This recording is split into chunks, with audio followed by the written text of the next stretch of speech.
Health officer سبی doctor منظور بلوچ نے کہا کہ ہفتہ ٹیکہ جات کے دوران بچوں کو مختلف بیماریوں سے بچاؤ کے ٹیکے اور ویکسین لگائی جائیں گی۔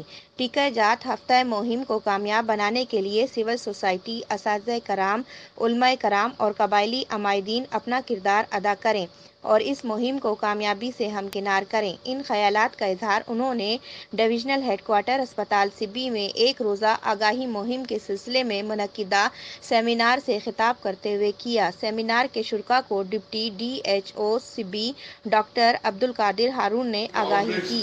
سیمینار میں ایم ایس سول اسپتال سبی ڈاکٹر رفیق مصنوعی، deputy D H O doctor Abdul Qadir Haroon, doctor Ali Ahmed Baloch, doctor Irshad Maksi, doctor Shahzad Mengal, Shoaib Khajak سمیت مختلف شعبۂ ہائے زندگی سے تعلق رکھنے والے افراد نے شرکت کی۔ اس موقع پر ڈسٹرکٹ ہیلتھ آفیسر ڈاکٹر منظور احمد بلوچ نے کہا کہ خسرہ اور روبیلا بچوں کی زندگی کے لیے خطرہ بن جاتے ہیں۔ نئی نسل کو خطرناک امراض سے محفوظ رکھنے کے لیے اپنی ذمہ داری ادا کرنا ہوگی۔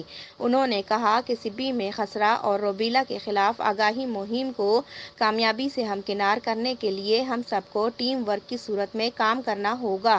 انہوں نے کہا کہ والدین کو چاہیے کہ 9 ماہ سے لے کر 15 سال تک کے بچوں کو خسرہ اور روبیلا سے وبا سے محفوظ رکھنے کے لیے ویکسین لگوائیں اور محکمہ صحت کے ساتھ تعاون کریں۔ انہوں نے کہا کہ ہفتہ ٹیکہ جات کے دوران بچوں کو مختلف بیماریوں سے محفوظ رکھنے کے لیے ٹیکے لگائے جائیں گے اور ویکسین کی جائے گی۔